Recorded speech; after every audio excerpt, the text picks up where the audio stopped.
Hello student, how are you? कैसे हैं आप? मैं हूं आपका अपना मुकेश सर और आज करने जा रहा है एक महत्वपूर्ण टॉपिक। ठीक है, अध्याय 6 मेटलर्जी धातु कर्म हम देख रहे हैं। ठीक है, तत्वों का निष्कर्षण एवं सामान्य सिद्धांत। तो इसमें डियर स्टूडेंट आज का जो टॉपिक है वो है हमारा ताम्र धातु कॉपर क्यूप्रस का निष्कर्षण। और यदि आप नहीं देखे होंगे, अगर नए स्टूडेंट होंगे तो प्लीज़ जा करके देखिए। इससे जस्ट पहले वाले प्रीवियस क्लास में हमने पढ़ा है आयरन धातु का ढलवा, पिटवा और इस्पात। ठीक है, बेहतरीन तरीके से। तो लेट्स स्टार्ट। आज हम पढ़ने जा रहे हैं क्या चीज? ताम्र धातु कॉपर क्यूप्रस का निष्कर्षण। ठीक है, क्यूप्रस का निष्कर्षण। तो कुछ सबसे पहले इसका बेसिक जान लेते हैं डियर स्टूडेंट इसके बारे में। जब इसका निष्कर्षण करने जा रहे हैं, निष्कर्षण मतलब यही होता है, मैं बार बार समझा चुका हूं आपको। तांबा जैसे जिस रूप में हम तांबा को देखते हैं, वास्तव में क्या उसी रूप में रहता है ना भाई? खनिज किसे कहते हैं वो मैं बता चुका हूं। प्रकृति के भूपर पट्टी में पाए जाने वाले खनन के द्वारा पाए जाने वाले रासायनिक पदार्थ को हम खनिज कहते हैं। अयस्क जिस खनिज से सरलता से एवं कम खर्चा में आपका धातु प्राप्त किया जा सकता है उसे हम अयस्क कहते हैं। तो ये सब चीज़ों के बारे में हमने डिस्कस कर लिया है पूरे क्लास में। ठीक है, तो अभी हम देखने जा रहे हैं कॉपर के बारे में। तो तांबा जैसे हम देखते हैं, क्या वास्तव में वैसा है? हमारे जो तार होते हैं वो सब में तांबा पाए जाते हैं, कॉपर का होता है जनरली। तो क्या उसी रूप में हमारा धरती के नीचे में भी कॉपर रहता है? नहीं। तो किस फॉर्म में रहता है, कैसे रहता है, उसका निष्कर्षण कैसे किया जाता है, उन सबको हम देखने वाले हैं। तो डियर स्टूडेंट इसका जो संकेत होता है, पहले बेसिक इसका जान लेते हैं। ठीक है, संकेत जो होता है वो कॉपर, कुछ ऐसा हम लोग संकेत के द्वारा इसको प्रदर्शित करते हैं। ठीक है, इसका परमाणु क्रमांक आप सबको पता होगा कितना होता है? 29। कितना हो जाता है? 29। ये देख लीजिए। ठीक है,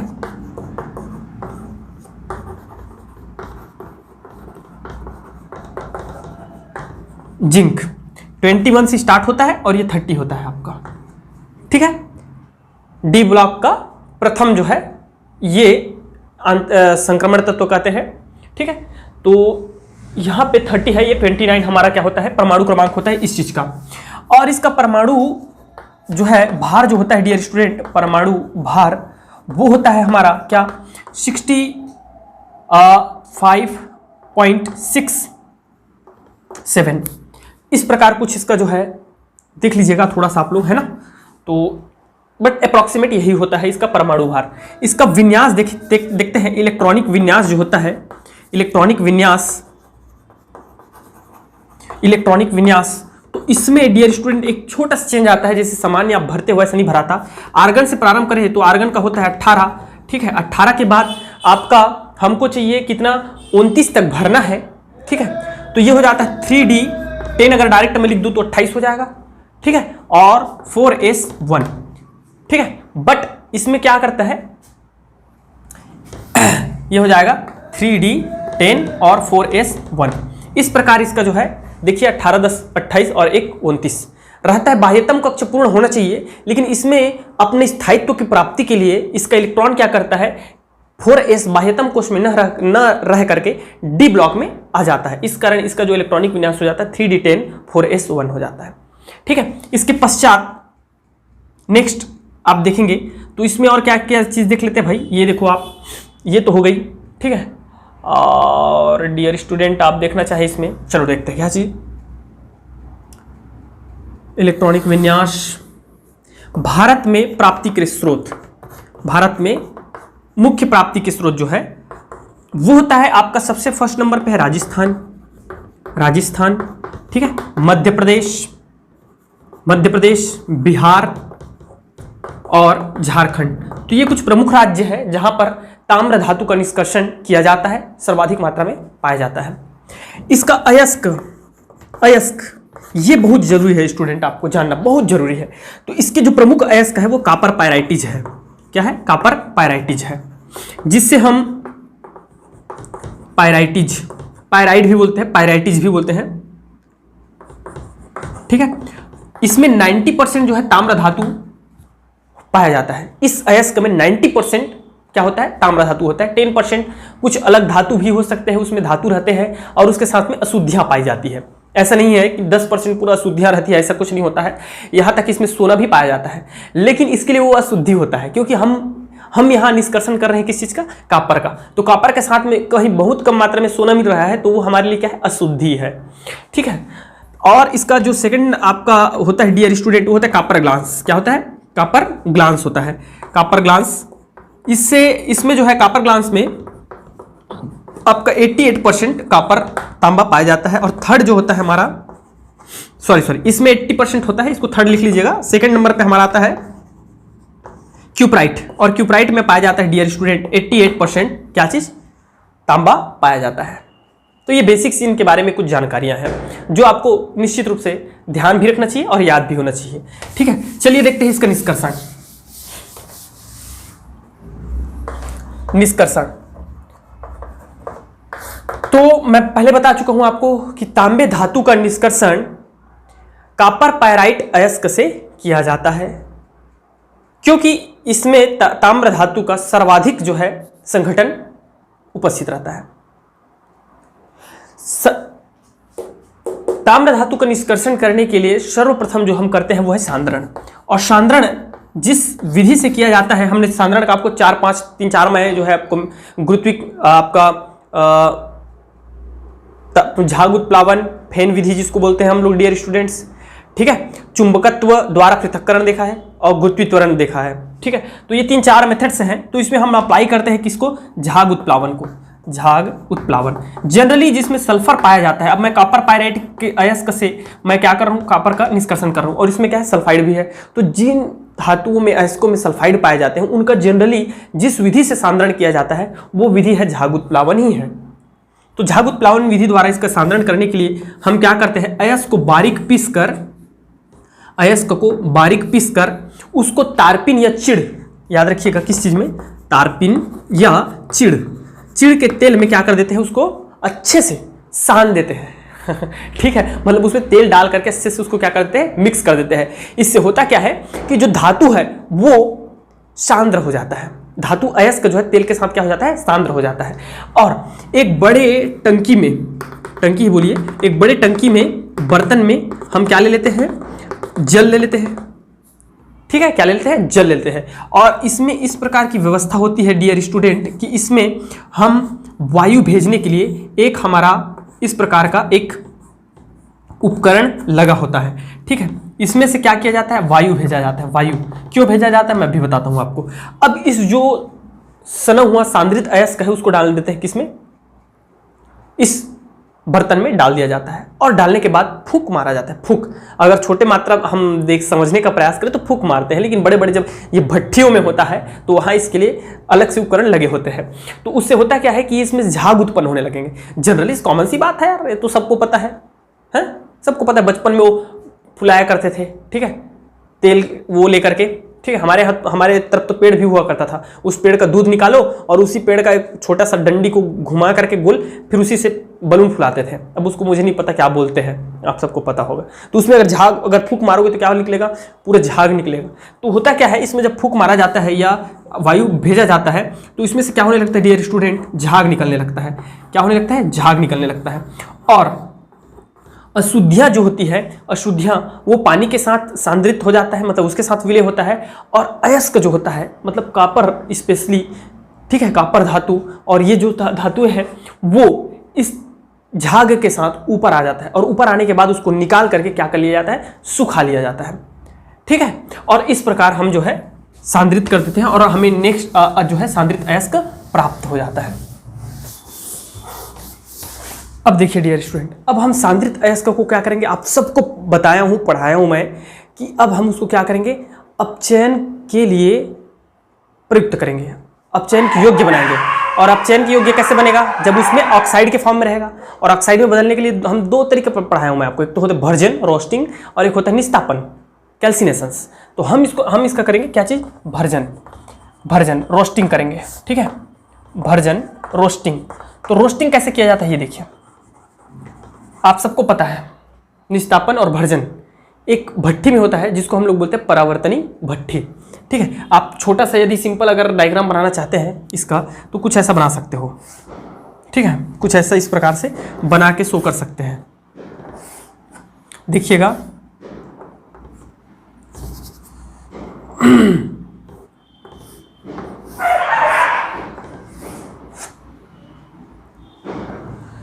इस प्रकार हम इसको बना सकते हैं डियर स्टूडेंट्स। खुले तल की परिवर्तनी भट्ठी बोलते हैं इसको। क्या बोलते हैं? खुले तल की परावर्तनी भट्ठी। इस प्रकार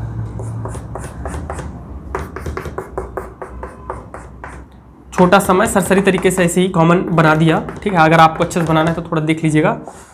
और यहाँ पे हमारा रहता है भट्ठी, ठीक है। ईंधन जलाया जाता है और इस प्रकार का खुले तल की परावर्तनी भट्ठी में ये जो क्रिया है वह संपन्न होती है, परावर्तनी भट्ठी, ठीक है। तो इस भट्ठी में करते क्या है ये सुनिए। सांद्रित अयस्क को भर्जन हेतु एक खुले तल की परावर्तनी भट्ठी में वायु की अधिकता में, भर्जन में वायु की अधिकता होती है और निस्तापन में वायु की कमी होती है, सीमित मात्रा में होती है तो अनुपस्थित होता है। तो वायु की अधिकता में धातु के गलनांक से कम ताप पर गर्म किया जाता है। और इस गर्म करने पर डियर स्टूडेंट इसमें जो परिवर्तन आता है वो ये आता है कि सल्फर हमारा जो है, ठीक है, सल्फर जो होता है वह सल्फर डाइऑक्साइड में बदलकर गैस बन करके क्या हो जाता है? उड़ जाता है। लेकिन ऐसा बिल्कुल नहीं है कि पूरा का पूरा सल्फर डाइऑक्साइड गैस बन के उड़ गया ऐसा नहीं होता है, वो लास्ट टाइम तक काम आएगा हमारा, ठीक है। दूसरा होता है इसमें कि एंटीमनी, ठीक है, एंटीमनी, फास्फोरस, आर्सेनिक जैसे जो अशुद्धियाँ रहती है वो वाष्पशील अशुद्धियाँ उड़ जाती है। तो ये भी जो है प्योरीफाइड हो गया यहाँ तक।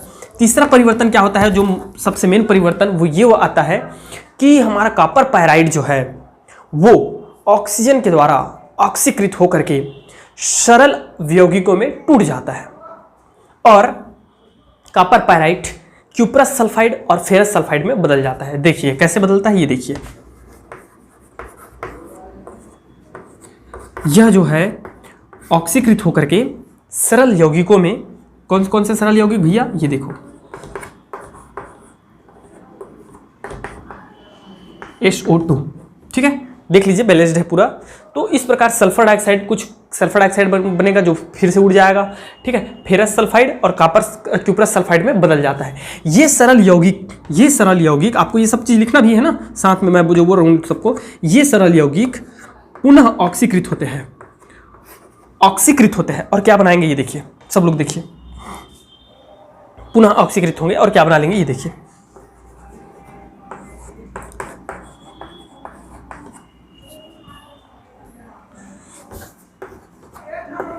ये ओके स्टूडेंट्स, तो ये बना लेता है ये इस प्रकार, ओके। अरे यार कुछ अनकंफर्टेबल है क्या? 2 4 4 2 6 सही है, बिल्कुल सही है, ठीक है। तो इस प्रकार ये जो है परिवर्तित हो जाता है। हमारा फेरस सल्फाइड जो होता है वह भी क्या हो जाता है? ऑक्सीकृत हो जाता है और यह ऑक्सीकृत होकर के क्या बना लेगा? सल्फर डाइऑक्साइड गैस तो बनेगी, वो बनेगा ही, और ये सभी के सभी सल्फर डाइऑक्साइड गैस क्या हो जाते हैं? बाहर निकल जाते हैं, ठीक है। और बचा क्या डियर स्टूडेंट? यहाँ देखिए 4 ऑक्सीजन तो प्रयुक्त हो चुका है, 2 आपका ये बना लेता है, ठीक है। तो इस प्रकार भर्जन के पश्चात या भर्जन के अंत में जो हमें संघटन प्राप्त होता है वो कुछ इस प्रकार होता है। ये आपको जरूर लिखना है। क्यूप्रस सल्फाइड, ठीक है, आपका क्यूप्रिक ऑक्साइड, फेरस सल्फाइड, इस प्रकार फेरस सल्फाइड भी बचा रहता है, ठीक है। ये जो फेरस सल्फाइड है वो, और फेरिक ऑक्साइड, फेरस ऑक्साइड, ये तो ये संघटन अंत में हमको प्राप्त होता है। अब इस संघटन का हम लोग क्या करेंगे? ऑक्साइड में बदल गया। निस्तापन और भर्जन का काम ही होता है ऑक्साइड में बदलना। ऑक्साइड में बदलने के पश्चात अब उसका किया जाता है अपचयन, और अपचयन के लिए क्या करते हैं? प्रगलन, स्मेल्टिंग, ठीक है। चलो देखते हैं प्रगलन क्या होता है।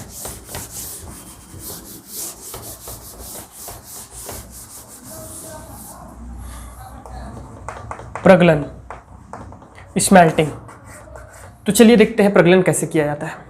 प्रगलन क्रिया के लिए हम जिस भट्टी का यूज करते हैं वो होता है वात्या भट्टी। क्या होता है? वात्या भट्टी।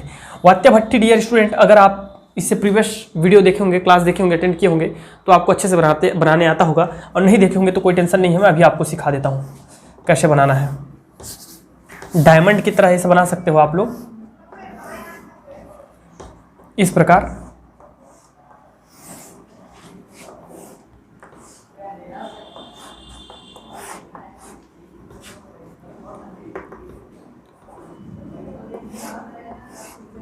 प्रकार आप बना सकते हैं इजी वे में, ठीक है। और इसके अंदर में जो लगा रहता है डियर स्टूडेंट्स, क्या चीज़ है मैं पूरा वर्णन करता हूँ, आप इसके लिए चिंता ना करें, बिल्कुल भी नहीं।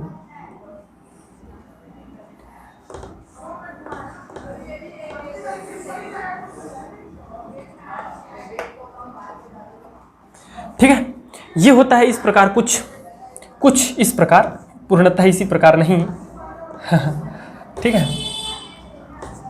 और यहाँ पर लगा रहता है क्या चीज़, हॉफर।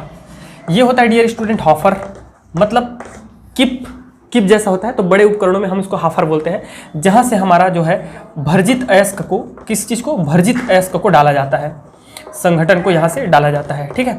और ये रहता है हमारा, ये दीवार है, किस चीज़ का दीवार है बोल दीजिए, इस वात्या भट्टी का दीवार है, जो बना रहता है अग्निसह ईंटों से। किस ईंटों से, अग्निसह, मतलब ये बहुत ज़्यादा टेम्परेचर झेलने के लायक रहता है, इसलिए अग्निसह ईंटें बोलते हैं। अग्निसह ईंटों के साथ साथ इसमें सिलिका का अस्तर भी होता है, सिलिका का अस्तर लगा होता है, और इसका बाह्य जो भाग होता है वो किस चीज़ का बना रहता है, स्टील का, इस्पात का होता है। यहाँ पे एक जगह इसमें से गैस, अपशिष्ट गैस, जैसे कि अभी आप सबने देखा, कौन सा अपशिष्ट गैस बन रहा था, सल्फर डाइऑक्साइड। तो सल्फर डाइऑक्साइड गैस निकलने के लिए ये एक वायु मार्ग रहता है, क्या रहता है, वायु मार्ग, अपशिष्ट गैस के लिए, अपशिष्ट गैस के लिए। और यह डियर स्टूडेंट हमारा एक रहता है वायु प्रवेश कराने के लिए एक वायु मार्ग रहता है, वायु मार्ग, किस चीज़ के लिए, ऑक्सीजन भेजने के लिए यहाँ पे रहता है। समझ में आ रहा है, ये इतना चीज़ समझ में आ गया। अब यहाँ पे दो चीज़, एक स्तर बन जाता है, देखिए एक स्तर बन जाता है, दो ठो स्तर है, ध्यान से देखिएगा। ये क्या चीज़ मैं बताता हूँ आपको, पूरा कंसेप्ट क्लियर कराएंगे, टेंशन ना ले, बिल्कुल भी टेंशन ना ले। इसको थोड़ा डिफरेंट करने के लिए मैं ऐसा बना रहा हूँ, आप जैसा आपको उचित लगेगा वैसा बना सकते हो। थोड़ा अंतर दिख रहा है ना ऊपर और नीचे में, वही अंतर के लिए ही मैं किया हूँ। अब यहाँ पे आप चाहो तो इस प्रकार से बना सकते हैं, अज यू विश। यहाँ टेम्परेचर का उतना ज़्यादा मतलब महत्व तो नहीं है, ठीक है स्टूडेंट। जैसे कि हमने देखा था आयरन में बहुत ज़्यादा टेम्परेचर को हमने बहुत ज़्यादा फोकस किया था, विशेषतः उसको बताया था कि 1500 degree Celsius, 800 degree Celsius, 250 degree Celsius, 1600 degree Celsius बताया था कि नहीं, लेकिन यहाँ उतना ज़्यादा इसका रोल नहीं रहता है। तो इतना में आपका ये सफिशिएंट हो जाता है। ये जो लास्ट में जो हमको मिलता है दैट इज़ अ कर्स मैट बोलते हैं इसको, मैट। मैं बताऊँगा सभी चीज़ों को क्या चीज़ है। और यहाँ जो हमको मिलता है वो है धातुमल। क्या होता है, धातुमल। किस प्रकार मिलेगा वो भी देखेंगे, ठीक है डियर स्टूडेंट। और यह है वायुमार्ग। इतना बस आपको लिखना है, ज़्यादा नहीं लिखना है, बस इतना सफिशिएंट होता है यार, ओके। अब होता क्या है ये सुनो, वर्णन सुनिए। प्रगलन सांद्रित अयस्क को एक 30 मीटर ऊंचे एवं 5 मीटर व्यास वाले एक बड़े बेलनाकार शंकुआकार, ठीक है, शंकुआकार भट्ठी में लेकर, जिसको वात्या भट्ठी कहते हैं, भट्ठी में लेकर इसको प्रज्वलित किया जाता है। प्रज्वलित करने का मतलब होता है गलाना, पिघलाना, ठीक है। तो उच्च ताप पर एवं वायु की उपस्थिति में प्रज्वलित किया जाता है। इस वात्या भट्ठी के जो दीवार होते हैं वो अग्निसह ईंटों के बने होते हैं, ठीक है स्टूडेंट। अब देखिए, इससे पहले वर्जन में हमको क्या क्या संगठन प्राप्त हुआ था ये बताओ मुझे। क्यूप्रस सल्फाइड मिला था, क्यूप्रस सल्फाइड मिला था, क्यूप्रस ऑक्साइड मिला था, ठीक है, आयरन सल्फाइड मिला था और आयरन ऑक्साइड मिला था। इतने चीज़ें हमको वहाँ से मिली है, इतना चीज़ हमको मिला है, उन सबको यहाँ पे डाल दिए हैं। अब इसमें क्या करते हैं, सिलिका, इस हॉपर की सहायता से जितने सांद्रित अयस्क है उसके साथ साथ सिलिका डालते हैं, रेत डालते हैं। तो रेत डालने से क्या होता है ये सुनिए। क्यूप्रस सल्फाइड जो है वह फेरस ऑक्साइड से क्रिया करता है, क्यूप्रस सल्फाइड जो है वो फेरस ऑक्साइड से क्रिया करता है और बना लेता है हमारा अगेन क्यूप्रस ऑक्साइड एवं फेरस, सॉरी एक सेकेंड यार, क्यूप्रस ऑक्साइड जो है फेरस सल्फाइड से क्रिया करता है इसमें, ठीक है, और ये पुनः बना लेता है हमारा क्यूप्रस सल्फाइड एवं फेरस ऑक्साइड, फेरस ऑक्साइड बना लेता है। ये फेरस ऑक्साइड जो दिख रहा है आपको, फेरस ऑक्साइड, यह सिलिका से क्रिया करके, सिलिका रेत से क्रिया करके एक अपशिष्ट चीज बनाता है, ठीक है, अशुद्धियां बनाती है, that is known as ferrous silicate, धातुमल। यही क्या है हमारा, धातुमल बन जाता है। देख लीजिए, समझ में आ रहा है, धातुमल बन जाता है, यही चीज धातुमल बन जाता है, फेरस सिलिकेट। तो यह जो धातुमल बनता है डियर स्टूडेंट, वो वात्या भट्ठी के निचले सिरे के ऊपरी परत के रूप में जमा हो जाती है। ठीक है, आप इसको ऐसा भी लिख सकते हो कि वात्या भट्ठी में फेरस सिलिकेट की अशुद्धियों को धातुमल कहते हैं।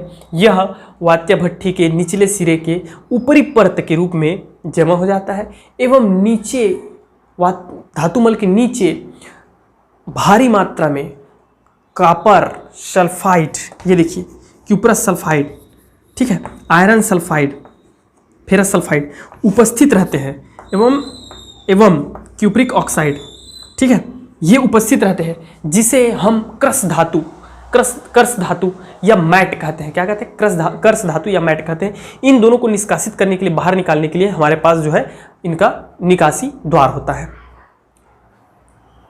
पूरा कंसेप्ट क्लियर है? ठीक है, चलिए इसको मिटाते हैं और एक और हमारा बच गया। अब इसका क्या करना है ये देखते हैं।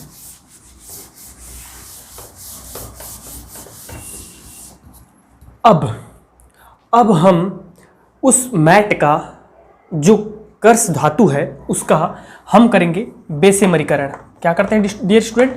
बेसेमरीकरण। ये क्या होता है इधर सुनिए सब लोग। इसमें भी एक भट्ठी का यूज किया जाता है, बेसेमर प्रवर्तक जिसको भट्ठी बोलते हैं हम लोग। ये देखिए कैसे होता है, मैं बता रहा हूँ आपको एकदम अच्छे से। थोड़ा बढ़िया से बनाते हैं यार, ठीक है। ये कुछ ज़्यादा ही बड़ा हो गया, कोई नहीं, माय गॉड बहुत बड़ा हो गया ये थोड़ा सा।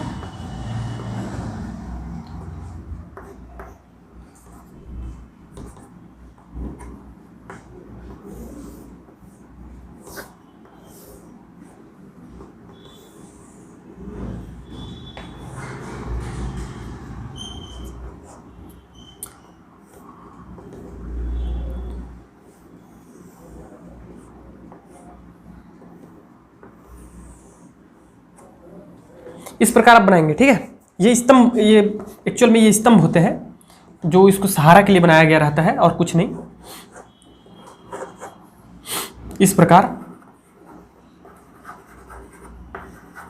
ये हमारे मैट्स होते हैं जो कि कहाँ से प्राप्त होते हैं हमको? बेसेमरीकरण तो ये भी पढ़ रहे हैं हम लोग। कहाँ से प्राप्त होते हैं? भर्जन से प्राप्त होते हैं, ठीक है। और यहाँ एक कुछ इस प्रकार से वायु प्रवेश द्वार होता है। ऑक्सीजन गैस पहुंचाने के लिए क्या होता है? वायु प्रवेश द्वार होता है। इस प्रकार ऐसा, ठीक है स्टूडेंट, ये क्रिया होती है। ये बेसेमर प्रवर्तक होता है, वायु प्रवेश द्वार, ठीक है। अपशिष्ट गैस इसको बोलते हैं बेसेमर प्रवर्तक।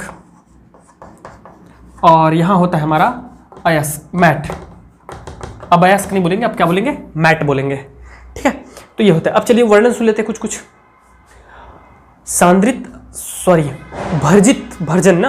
भर्जित अयस्क को अर्थात मैट को, कर्स धातु को एक अंडाकार या वनस्पति आकार, इसका आकार अंडाकार या वनस्पति आकार बोलते हैं इसको, अंडाकार या वनस्पति आकार पात्र में वायु की उपस्थिति में गर्म किया जाता है, जिसे बेसेमर प्रवर्तक कहते हैं। इसके अंदर में ये देखिए, ये तो आपका स्टील का या अग्निसह ईंटों का ये तो वो रहेगा, ठीक है, दीवार रहेगा, ठीक है। लेकिन इसके अंदर में अस्तर लगा होता है, वो अस्तर होता है सिलिका या आपका चूना पत्थर और मैग्नीशियम का, ठीक है। क्या लगा रहता है? अस्तर लगा होता है डियर स्टूडेंट्स। इसमें एक्चुअल में होता क्या है सुनिए। फेरस सल्फाइड जो है वो ऑक्सीजन के साथ क्रिया करके अगेन किस में बदल जाता है? फेरस ऑक्साइड में बदल जाता है। किस में बदल जाता है बोलिए? फेरस ऑक्साइड में बदल जाता है, ठीक है। किस में बदल जाता है? फेरस ऑक्साइड में बदल जाता है। और ये फेरस ऑक्साइड पुनः थोड़ी मात्रा में ये बची रहती है, इनका काम तमाम कर रहे हैं, खत्म कर रहे हैं इस चीज को। तो ये फेरस ऑक्साइड जो है सिलिका से क्रिया करके पुनः क्या बना लेता है? धातुमल बना लेता है, फेरस सिलिकेट। ओके, इसका काम अब खत्म हो गया। यहां अब क्या संगठन बचा हुआ है? अब संगठन बचा हुआ है कॉपर, ये बचा हुआ है, सॉरी एस क्यूप्रिक सल्फाइड एवं क्यूप्रिक ऑक्साइड, ये चीज़ बचे हुए हैं। अब इनका क्या होता है ये सुनिए। इसमें उपस्थित क्यूप्रिक सल्फाइड जो है, क्यूप्रस सल्फाइड जो होता है, वह भी ऑक्सीजन के साथ क्रिया करके कन्वर्ट हो जाता है कुछ इस प्रकार, डियर स्टूडेंट्स, ठीक है, कुछ इस प्रकार हमारा कन्वर्ट हो जाता है, ओके, ऑक्साइड के फॉर्म में। और ये ऑक्साइड इस बचे हुए सल्फाइड से, मैं बताया ना 2 संगठन बचे हुए हैं यहाँ पे, यह ऑक्साइड जो है बचे हुए सल्फाइड से क्रिया करता है और अंततः ठीक है क्या बना लेता है, ये देखिए सल्फर डाइऑक्साइड गैस फुर उड़ जाएगा पूरा का पूरा ऊपर ये, और 4 यहाँ का कॉपर और 2 यहाँ का कॉपर, 6, इस प्रकार हमको जो है कॉपर धातु, ताम्र धातु प्राप्त हो जाती है। समझ में आ गया, पूरा प्रक्रियाएं समझ में आ गई। मोस्ट टाइम पे है मेरे भाई, अकेले भी आ जाता है बेसिक ताम्र धातु निष्कर्षण के बेसेमरीकरण विधि को चित्र सहित समझाइए, ठीक है। तो आपको ऐसे पूरा जो है ये रिएक्शन याद रखिएगा, थोड़ा सा थ्योरी लिखना है और ये चित्र को बना के दिखाना है। अब इसमें कुछ और जानकारी प्लस है, उन सब चीज़ों को देख लेते हैं। अभी शोधन बचा हुआ है, ठीक है, शोधन है और इसके साथ साथ कुछ जानकारी प्लस है। चलिए देखते हैं वो क्या चीज़ है, उसके बाद ये हमारा हो जाएगा ख़त्म। वो जानकारी प्लस क्या है ये सुनिए। फफोलेदार तांबा, आपको दिख रहा है, नहीं दिख रहा है, चलिए इधर नीचे लिख देता हूं मैं, फफोलेदार तांबा। कई बार इसी नाम से पूछ दिया जाता है कि फफोलेदार तांबा किसे कहते हैं। सुनिए क्या होता है। बेसेमरीकरण द्वारा प्राप्त पिघली हुई धातु को चादर के रूप में ढाला जाता है।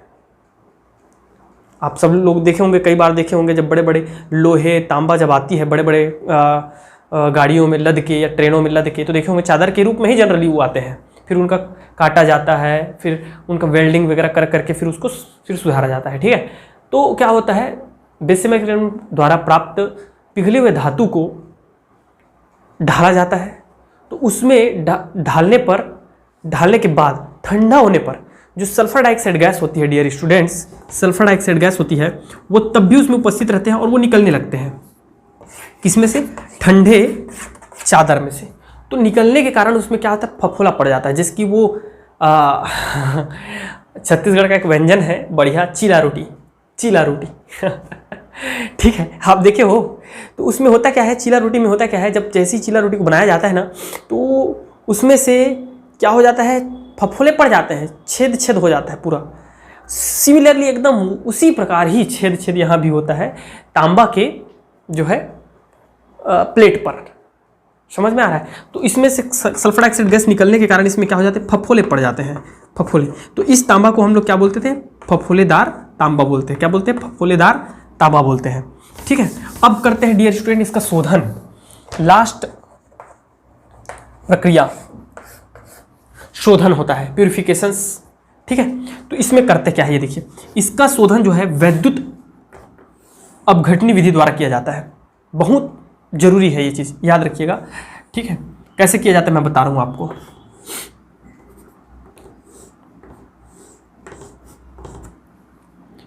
ये आता है, याद रखिएगा,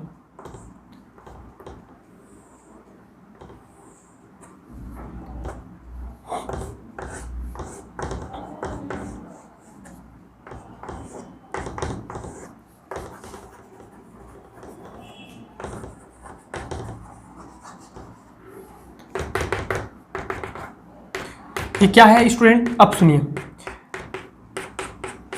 शुद्ध तांबा प्राप्त करने के लिए इसका विद्युत अपघटनी विधि द्वारा शोधन किया जाता है। इस विधि द्वारा शोधन करने के लिए एक बड़े पात्र में 15% कॉपर सल्फेट विलयन, कितना परसेंट, 15% कॉपर सल्फेट विलयन और 5% हमारा सल्फ्यूरिक अम्ल विलयन ले लेते हैं, ठीक है। 5% सल्फ्यूरिक अम्ल का विलयन ले करके अशुद्ध धातु का, जो आपको फफोलेदार तांबा मिला है, उस अशुद्ध धातु का एनोड लेते हैं, मोटा, बहुत मोटा एनोड लिया जाता है, एवं शुद्ध धातु, शुद्ध तांबा धातु का हम एक पतला कैथोड ले लेते हैं। देखो, पतला कैथोड ले लेते हैं, समझ में आ रहा है, पतला कैथोड ले लेते हैं। और या ऐसा बोल सकते हो मोटे अशुद्ध धातु का संबंध एनोड के साथ, धन सिरे के साथ, और पतले कैथोड शुद्ध धातु का संबंध कैथोड के साथ कर दिया जाता है। ठीक है, तत्पश्चात इसमें विद्युत धारा प्रवाहित की जाती है। तो होता क्या है जनरली इसमें, ये जो धातु है वो पिघलने लगता है। क्या होने लगता है? पिघलने लगता है। अशुद्ध धातु क्या होने लगता है डियर स्टूडेंट्स? पिघलने लगता है। और ये यहाँ से पिघल कर करके कहाँ चले जाता है? इस कैथोड की ओर, क्योंकि ये कॉपर है, कॉपर 2+ के रूप में पिघलेगा, डेफिनेटली पिघलेगा कि नहीं पिघलेगा, कॉपर 2+ के फॉर्म में पिघलेगा। तो ये कहाँ चला जाएगा? यहाँ एनोड की ओर, ऋण चिन्ह की ओर जाकर के वहाँ जाकर के क्या होने लगता है? चिपकने लगता है। और अंततः आपको क्या मिलता है? ये पूरा पतला हो जाता है, पूरा पतला हो जाता है, और ये क्या हो जाता है? ये मोटा हो जाता है, ये शुद्ध मिल जाता है। ठीक है, और इसके साथ साथ ही आपका प्लेटिनियम, गोल्ड, सिल्वर, देख रहे हो, चांदी, सोना, प्लेटिनियम, ठीक है, बहुत महंगी धातुएं। तो इन सब महंगी धातुएं इसमें अशुद्धि के रूप में रहती है। ठीक है, क्या रहती है? अशुद्धि के रूप में, मतलब कुछ मात्रा में, बहुत कम यार, बहुत कम मात्रा में रहता है। ठीक है, तो उसको हम अशुद्धि कहते हैं, और उसको बोला जाता है स्टूडेंट कीचड़ बोला जाता है, कीचड़। ठीक है, ताम्र कीचड़ बोला जाता है, ये मैड बोलते हैं, मैड। ठीक है, मड यार, सॉरी मैड बोलता हूँ मैं भी, मड बोलते हैं। ठीक है, कीचड़ बोला जाता है इस चीज़ को, इतने महंगे महंगे धातुओं को कीचड़ बोला जाता है। और इस प्रकार हमको 99.99% जो है क्या मिल जाता है? शुद्ध कॉपर प्राप्त हो जाता है। ठीक है, आज का थोड़ा सा यार मन नहीं था, सॉरी, इसलिए थोड़ा सा लग रहा होगा आप लोगों को कि सर कैसे पढ़ा रहे हैं, बट आप लोग अच्छे से समझ जाइएगा। ठीक है, तो कोई नहीं, आज की क्लास में बस इतना ही कर लेते हैं, फिर देखेंगे नेक्स्ट क्लास में बढ़िया से एल्यूमिनियम का निष्कर्षण देखेंगे, और ट्राई करेंगे कि नेक्स्ट क्लास में पूरा का पूरा ये चैप्टर हम कवर कर लें। ठीक है, तो thank you very much and best of luck.